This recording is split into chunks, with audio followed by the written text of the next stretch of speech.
Greetings, everyone, and welcome. It is March the 11th, early afternoon here on the east coast of the U.S., early evening in Ukraine, early evening in Saudi Arabia and in Russia, and so much is happening right now, but there are only two huge, massive stories that are unfolding, and I want to give you the up-to-the-minute update in regard to what is happening.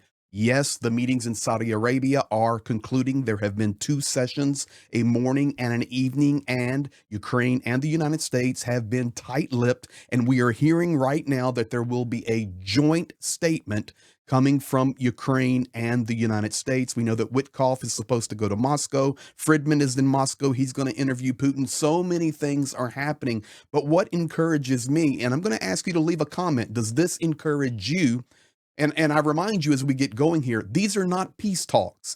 Basically, this is trying to get the United States and Ukraine back on the same page so that we can come up with a plan for negotiations and peace and a just and fair and lasting long-term peace, not only for Ukraine, but for Europe and the rest of the world. Yermak stating the ceasefire in Ukraine will not happen through diplomatic gestures alone. We got that statement out of him early this morning. This is a good start. Everybody's saying that, and we desire open and honest communication that bears realistic fruit to stop this war and ensure a just and lasting peace. So, ladies and gentlemen, right now, what is needed is patience. Earlier today, some news media outlets were trying to put out information, then they would retract it, put it out, retract it. Guys, patience is the plan of the day. Let's wait until we hear from Ukrainian and the American representatives, and then we will talk about it. So I can show you this, though. This is Yermak. Security guarantees, it's very important because we want that never this aggression never repeated in the future again. Of course, it's very important, but now we think it's necessary to discuss the most important how to start this process, and we're very open. We're very open, and we want to have very constructive, deep, friend partners conversation with our American partners. Now, make sure you heard him correctly because of the accent. He says it's very important that we work together, open, transparently on how we start this process. He did not say stop this process. He said, how do we start it? How do we work together? How do we build this trust that really we've had a chink in the armor on? And we shall see. So now, patience. We wait for a joint statement. But, ladies and gentlemen, they met. They met in two sessions. There was no, as we can tell right now, anybody leaving disgusted. Good news, guys. Good news. I can tell you right now, breaking news as well. Right now, Ivana Frankovsk was just had a terror attack upon it in Western Ukraine. Maybe we'll get more information on that as well. And I can tell you, breaking right now, Ukraine has not run away from Kursk. Do not believe the Russian propaganda. It's tough and it's difficult, but I'm giving you breaking news as well as this update. Now, let's get to the second big story of the day, and this is the biggest one. And I'm going to give you the information from the Ukrainian General Staff official report because there's so much media out there. There's so much hype. I can tell you that about 12 hours ago, Ukraine launched the largest attack, drone swarm attack on Moscow, on Russia since the war began. 373 drones, combined work of our military, aerial units, and security services. And Ukraine says, yes, launched ahead of a meeting of senior U.S. and Ukrainian officials in Saudi Arabia. But what you must understand is the planning for this launch and attack doesn't happen in 3 hours. It's not like they just put it together. This was going to happen regardless because the war is still going on. The conversations in Saudi Arabia are just to build some relationship between the United States and America and build a pathway, a plan towards peace, as Yermak said, to start it. Ukraine cannot stop fighting the war because Russia is nonstop attacking them on the front lines and through the air, glide bombs, ballistic missiles, you name it, they can't stop. Odessa, nonstop under attack. So this was planned, but the timing, in my opinion, was perfect. Why? Ukraine showing that, hey, if these talks go the wrong way, we can do this. If we can get partner support out of Europe, we can wage a war. Because in this attack, guys, all 4 major airports around Moscow had to shut down. Rail structure was hit. Additionally, the Druzhba pipeline, we'll talk about that and get Hungary's response and Lavrov's response here in just a moment. They stated, UA, we successfully hampered the production capacity of the Moscow oil refinery, which is capable of processing 11 million tons of oil per year and provides 40 to 50% of the city of Moscow's needs for diesel and gasoline. Now, I don't know what's legal for me to share on YouTube, so I'm going to take a chance here and give you just a few seconds. This is some of the stuff that was happening. Nice to hear those alarms going off in Russia. You can hear the incoming. Whoop, there. I'll go here. And we'll give it, that's enough. Ladies and gentlemen, I got tons of video on that, and I'm sure you have seen it as well. But it was massive swarm drone attack on Moscow, the capital. Already, those in defense ministry calling for Putin to drop the Oreshnik. It's so many crazy calls. Now we're going to respond. See, can you see why I said the timing was perfect? Because now let's see how Russia responds.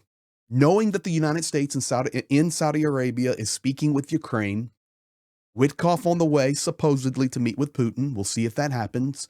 How will Moscow respond? Additionally, also confirmation of striking the Steel Horse linear production control station. This is in the Oryol region of Russia, which provides control of technological processes of the Druzhba. And Druzhba in Russian language means friendship. Oil pipeline that is an important component in the processes of supplying oil to the terminal, the seaport Ust-Luga in the Leningrad region. We are aware, this is still General Staff report, that due to Russian air defense failures, a number of civilian infrastructure facilities were damaged. Russia showing those like crazy. The errant drones that hit apartment buildings, hit parking lots. They stated these were not our targets.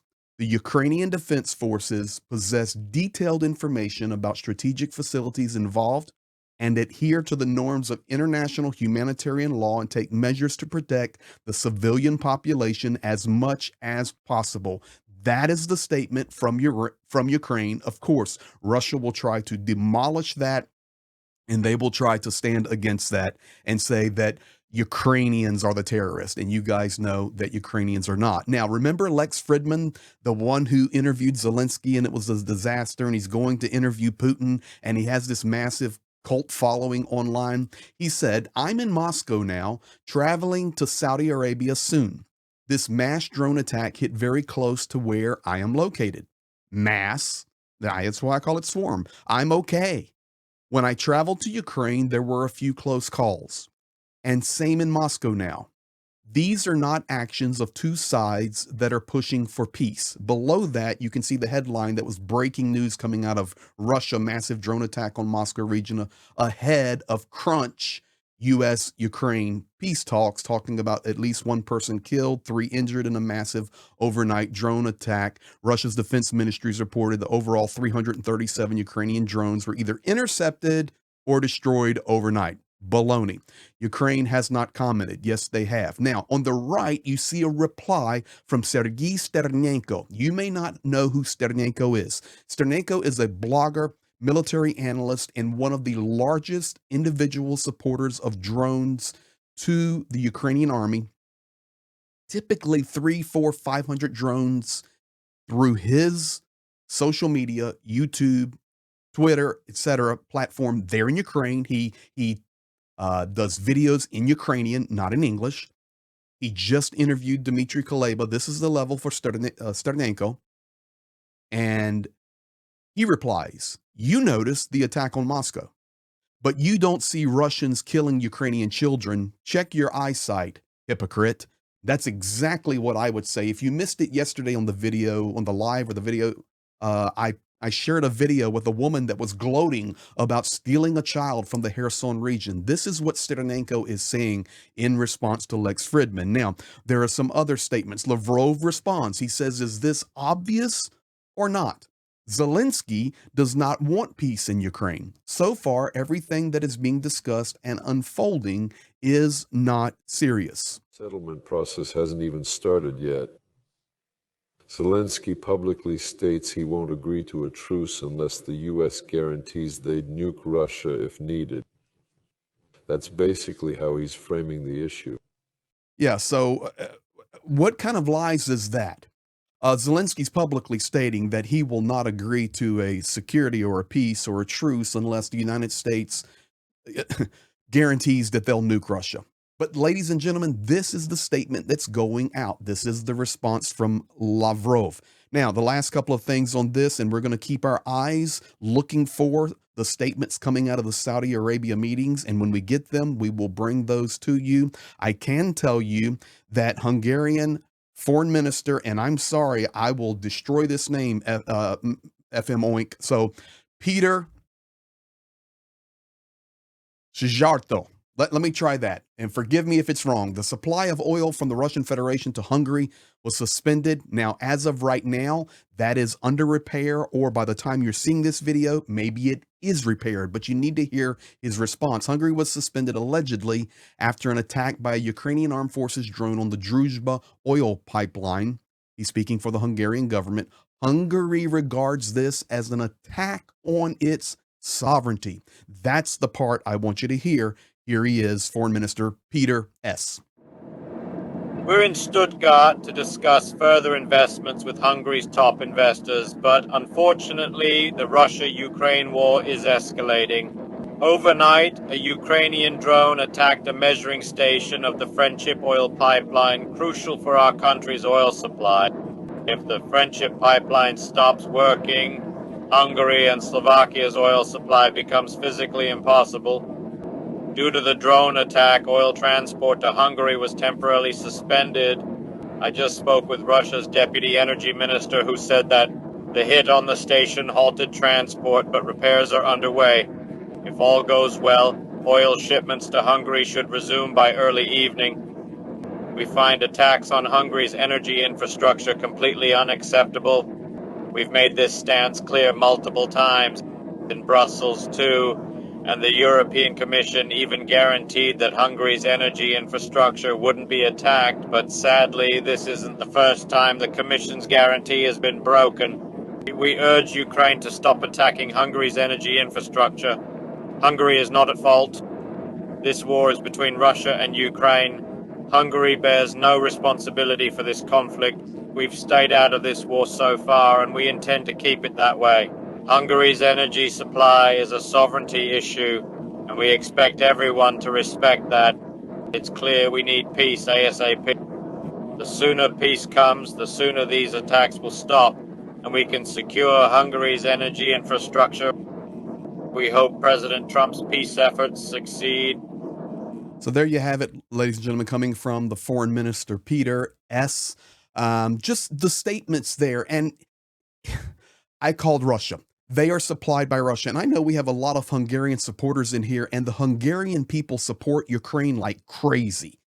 They really do, and I'm so thankful. I have Hungarian friends. I've met Hungarian delegations in Washington, D.C., but just the commentary, you're attacking Hungary. No, I know you have oil coming through the Druzhba pipeline, but sir, you stand, for the most part, politically against Ukraine, and you stand with the invading nation of Russia, and Ukraine is attacking Russian infrastructure.